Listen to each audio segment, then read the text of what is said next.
at, Gemini? Let's get into a reading. We're going to see why is there silence between you and whoever is on your mind. Let's see what's coming out for this person and you. Friendly reminder, guys, if you need anything from me, you can always find it in the comment section. I'm doing birth charts. I have my oracle cards down below if you want to check them out. Yeah, personal readings, all of that's down below. Okay, so this one is not supposed to be in this deck, and it says, it hurts me not having you here by my side. Plot twist, I've done four readings today, and this card's not come out at all. Yet, it's in a completely different deck. So, you are meant to hear this, Gemini. Whoever that you're dealing with, where there's silence, this person is going through a momentary phase of feeling hurt because you're not there. This person could be ready to share with you a truth. At one point, they could have ran from you because they didn't want a relationship. That wasn't something that they seen in their future. So then you guys could have went in a moment of silence, and now they're recognizing how much they miss you and how they actually do have some sort of feelings here and how they want to share it with you. Yeah, feeling burdened because of some sort of heartbreak and disappointment. I thought I seen another card in here that's not supposed to be here, but I think I'm seeing stuff. All right. What does this person want you to know, Gemini? They want you to know that they think very highly of you. So they see you as an empress. They see you as the end prize, the end goal. They see you as someone who's very divine, loving, but they could have made a choice or wounded you in the choice, and it could have been because they were scared, so they could have snuck away, sabotage. If someone's emotionally unavailable, they won't get too close to you. They might start not really answering questions. Their text messages might get shorter. They might make promises they have no plans on keeping.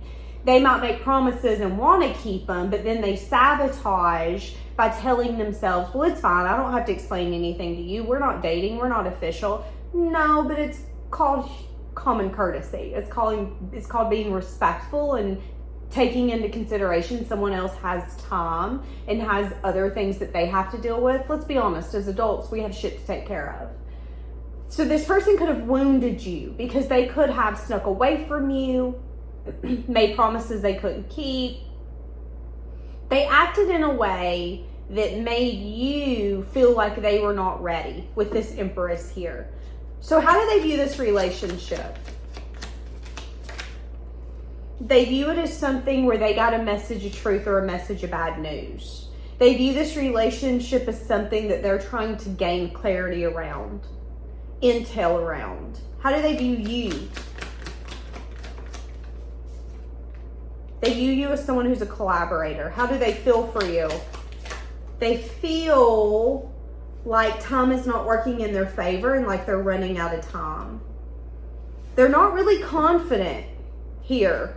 They feel like they're going to have to maybe defend their choices, their behavior. So what's happening here, Gemini, is you've got someone where you're in silence and they've been doing reflection around your guys' connection. And they want to come in, but they feel like time's not working in their favor. They're not feeling pretty confident about it. They're actually feeling anxious, worried. When they think about this, it kind of stresses them out. And they're the kind of person where they don't really like to take action unless they're confident in it. So they're not right now. They're not confident in it. And they also have a part of them that is kind of scared that when they come in, that it might turn into an argument, that they might have to defend what they did or the choices that they made. Pretty much, this is someone who wants to break the silence, but they don't want to be shamed and they don't want to be put down because they made a mistake or because they made a bad choice or because they sabotaged or because they ran from you. It's a lot to come in and ask for forgiveness and say, hey, I've recognized my behavior. But if you're then going to show up in a very low vibrational energy, and when you already see that they're down, you're going to just take them on down to hell, that's a reflection of you, your anger, your grief, and that says more about you than it does them. So I think that this person is a little scared that they're going to get the worst version of you. The version of you that's going to be like, nope, you ain't changed. Defend your position. Defend your choices, your actions.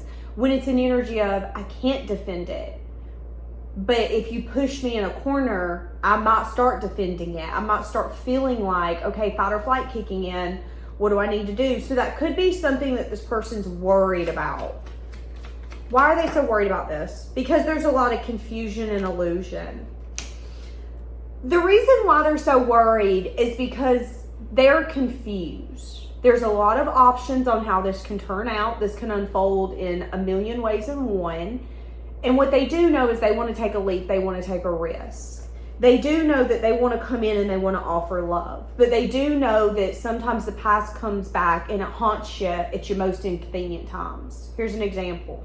This is going to be a weird example, but it's going to be an example.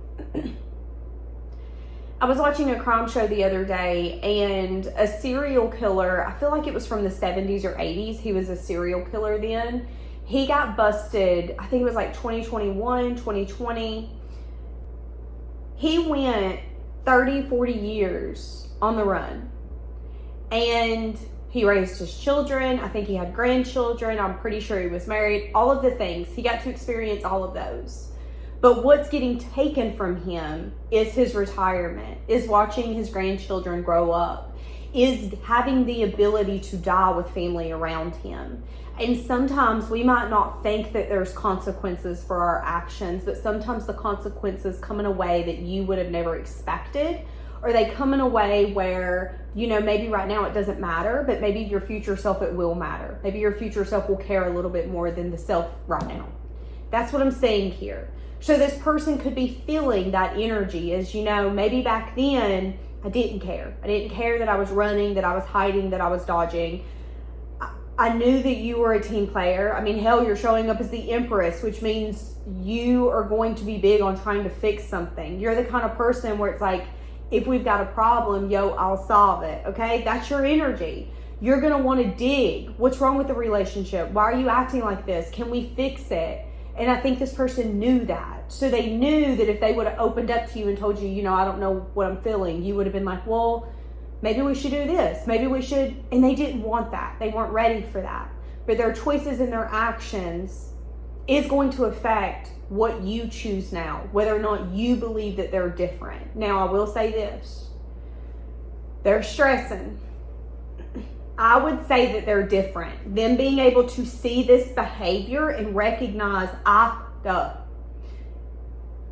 It's me. Hi, I'm the problem. It's me. That's what I'm saying.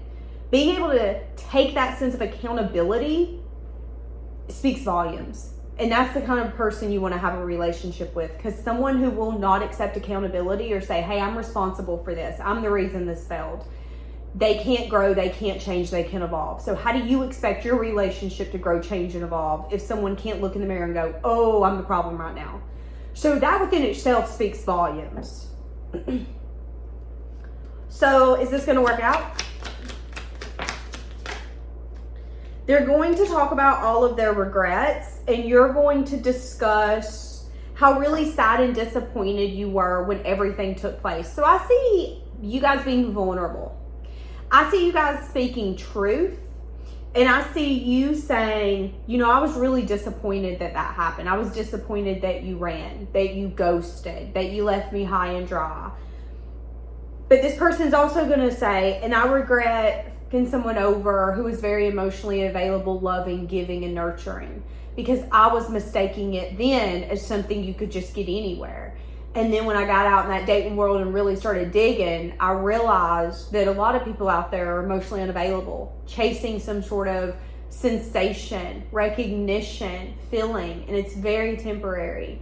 Who you talk today on the dating app or who you might be dating today might not be the same person you're dating tomorrow. Because people in today's world, when it's dating, very fleeting, very fleeting. And this person could have recognized that. This person could have recognized that they had someone on their hands who was willing to give so much emotion and love and vulnerability, and they disappointed it. They disappointed you. They're also going to discuss how they want to marry you. They're also going to discuss how they want to marry you. And I feel like when they come in and break the silence, your intuition's going to tell you that they're there for a reason. And they mean business. That's kind of the energy I'm getting. Let's get something that this person wants to say to you. What does this person want to say to you? And we're going to wrap this baby up. I've been comparing others to you. And maybe that's the message of truth that they also got. Is when they were out there dating or entertaining people or matching emotionally unavailable people by being emotionally unavailable, they could have realized that they were comparing others to you. And that could have been kind of a moment of truth for them to see, wait, I think I have feelings. I think I actually care about this person. I think I wanted more with this person. Oh, goodness. And I think I hurt that person. That's what I'm saying. Yeah, and maybe they couldn't be with you. Yeah, in the past, they knew what they were doing when they ran, when they ghosted. So some of you need to know that. Some of you need to know that you experienced the worst sides of someone and now they want you to experience the best. Maybe back then they couldn't be with you because they did hide their feelings and they knew that that wouldn't get them far. Do you know what this reminds me of? This reminds me of someone who would say, I think you're falling in love with me. And it's like, wait, what? You're going to tell me when I'm falling in love with you? Is this a joke? That could have been them projecting what they were feeling onto you. And that moment, they felt uncomfortable. So then they were like, well, I can't be with you. I can't be with you because you're not head over heels crazy about me and affirming what I feel to be true. When maybe in that moment, in their head, they were thinking, I think I'm falling for this person and they're falling for me. But they could have then turned it onto you and said, are you falling in love with me? I think you're falling in love with me. We both know you head over heels for me. And that could have been also the moment that they recognized, I'm in too deep. I'm in way too deep. But then them going on about their merry little way and hiding their feelings, and then them recognizing that they're comparing others to you because they see you as someone who's emotionally available and secure and stable and consistent. You're the kind that someone marries. So if they're not ready for marriage and everything, and they go with you, it ain't gonna last long. It ain't gonna last long because they're gonna get cold feet. Wondering how you feel. So they could be wondering how you feel.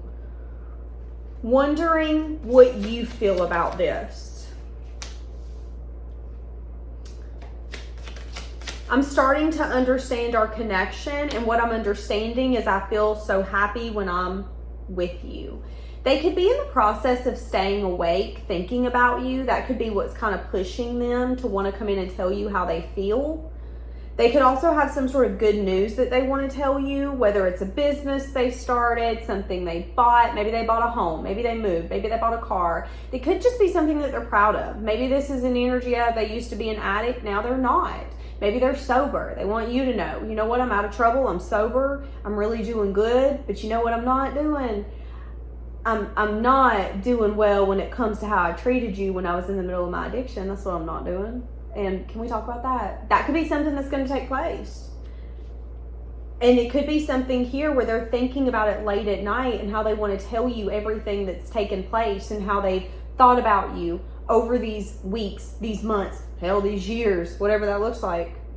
So I would just say maybe buckle up and be ready for someone to come in and kind of shock your socks. Someone to come in and spill a truth. I'm going to go as far to say you're the one that got away. That's what I'm going to say. I'm going to say that you're the one that got away. I'm going to say that this is someone who really lost themselves, and now that they kind of feel like they're back on their feet, they want to come in and make an amends with you. Their goal is to be with you, but they also know that that might be a little unrealistic because of the past version of them and what that past version of them did. So them just coming in and seeing if you're open to maybe listening to what they have to say, hear their good news, hear them say what's been happening over the time, the distance, that's going to help them feel confident enough on whether or not they can maybe take it a step further. They're going to tell you how disappointed they were once they realized that they had to leave you behind or that they chose to leave you behind. if they had a choice to make and they chose something other than you and it didn't work out, that could be one of their biggest disappointments. Is I wish I could go back and not choose that path, not choose that job, not choose to go to college, not choose to marry Jim and Jane, Jan and Joe. I don't know. And I want you to know that even when I was with them, I compared them to you, which probably wasn't the smartest thing to do, but it is what it is. And they could have compared them around their sense of collaboration. So when someone collaborates, I think of people who might be willing to kind of bend what they want. So if you go on vacation with someone, you know, you might not stay where you want to stay. You might not be able to get up and go get breakfast as early as you want because you're collaborating with other people and you have to take them into consideration. When you dealt with this person, that's how you showed up. But if they went to anyone else, if they went to college, if they decided to choose family or another person over you, that person did not collaborate the same way that you did. And that could have been maybe a message of bad news, is that the way you collaborate just isn't bought at Walmart. I mean, team players are hard to find. People who are not selfish, people who will take you into consideration and say, hey, how do you feel? Hey, I paid for half the boat. Hey, let me send you the money because you paid for all of it and I'm going to pay for half of it. People who take you into consideration are really hard to come by. So if this person did choose someone else over you and that person wasn't as considerate, they really learned very quickly just what they let go of. They let go of someone who was very emotionally open. You were willing to be vulnerable and willing to give it all without knowing what was going to take place, because that's an empress. An empress bets, and if she loses, she's like, well, damn, I lost. I ain't gonna shame myself for losing. It's okay, I'm human. That's an empress. Okay, so buckle up, here they come. Leaving it here. Have a blessed day.